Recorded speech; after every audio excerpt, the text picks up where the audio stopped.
Hello नमस्कार, स्वागत है आप सबका एक बार फिर से। टेस्ट क्रिकेट शुरू हो गया है। भारत और वेस्ट इंडीज़ के बीच 2 टेस्ट मैचों की सीरीज शुरू हो गई है। अहमदाबाद में पहला मुकाबला खेला जा रहा है। भारत पहले गेंदबाजी और वेस्ट इंडीज़ बल्लेबाजी कर रहा है। बल्लेबाजी वेस्ट इंडीज़ की जैसे एक्सपेक्टेड थी, भारतीय गेंदबाजी के सामने कुछ वैसा ही नज़ारा हमें अहमदाबाद के इस मैदान में दिखाई दिया। जसप्रीत बुमराह और मोहम्मद सिराज, जो भारतीय टीम की बहुत बड़ी ताकत थी, उसी तरह की शुरुआत इन दोनों गेंदबाजों ने की है। स्पिनरों ने उनकी थोड़ी सी मदद की है। अब देखिए, वैसे तो अगर आप देखेंगे दोनों टीमों को ऑन पेपर्स तो कोई मैच है नहीं। यहाँ पर भारत के पास इस सीरीज में एक्चुअली कुछ खोने के लिए है, पाने के लिए कुछ भी नहीं। भारत ये सीरीज 2-0 से भी अगर जीतता है तो भी भारत यहाँ से कुछ ले जाने वाला नहीं है। लेकिन ये एक नज़रिए से ये सीरीज बड़ी इंपॉर्टेंट है। WTC का जो फाइनल भारत को खेलना है, उस नज़रिए से भारत इस सीरीज में कोई कोर कसर नहीं छोड़ना चाहता।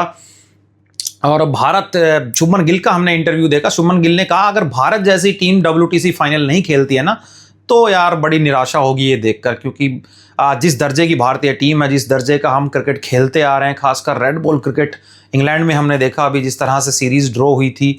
तो शुभमन गिल ने कहा है कि मैं एक ऐसी टीम बनाना चाहता हूं जो किसी भी मायने में ऐसा ना हो कि WTC का फाइनल ना खेले। उस नज़रिए से ये इंपॉर्टेंट था, और ये इसलिए इंपॉर्टेंट था, इसीलिए हमने देखा जसप्रीत बुमराह, जिनको इंग्लैंड में रेस्ट दिया गया, अब लगातार दोनों टेस्ट खेल रहे हैं, वो भी इतने कमज़ोर अपोजिशन के सामने। ये एक बड़ी बात है। बहुत सारे लोगों ने कहा कि यार हमें नहीं लगता था जसप्रीत बुमराह वेस्ट इंडीज़ के अगेंस्ट 2 टेस्ट मैच खेलेंगे। इसीलिए शायद भारत इस नज़रिए से देख रहा है, और किसी भी बड़े खिलाड़ी को रेस्ट नहीं दिया गया। चाहे आप शुभमन गिल की बात करें, KL राहुल की बात करें, चलो KL राहुल और यशस्वी जायसवाल की बात करें तो वो वाइट बॉल क्रिकेट नहीं खेल रहे थे, लेकिन कप्तान खुद लीडिंग फ्रॉम द फ्रंट वो वापसी कर रहे हैं। एशिया कप अभी खेल के आए हैं, इसके बाद अब टेस्ट सीरीज़ खेल रहे हैं। तालियां बनती है शुभमन गिल के लिए, जिस तरह से वो कप्तानी कर रहे हैं। और उन्होंने एक बड़ी बात कप्तानी में कही है कि मैं एक ऐसी टीम तैयार करना चाहता हूं जिसमें हर खिलाड़ी को अपनी जो जगह है ना वो सिक्योर नज़र आए, उसको पता लगे कि मुझे इतने टेस्ट मैच कम से कम मिलेंगे।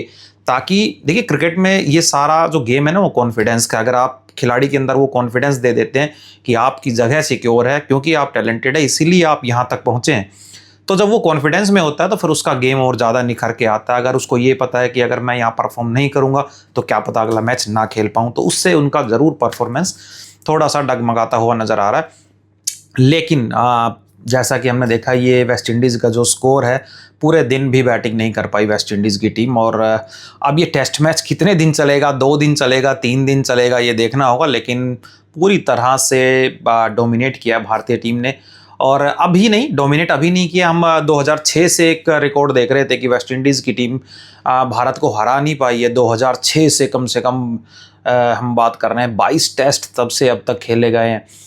13 टेस्ट में भारतीय टीम जीती है और 9 टेस्ट ऐसे रहे जो ड्रॉ हुए, यानी कि वेस्ट इंडीज़ की टीम को भारतीय टीम के खिलाफ उस जीत की तलाश है जो पिछले करीब 20 सालों से उनके हाथ नहीं लगी है।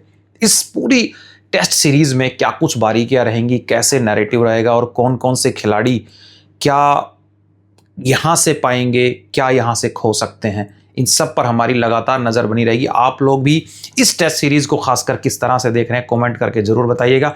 ये वीडियो यहाँ तक देखने के लिए आप सबका धन्यवाद।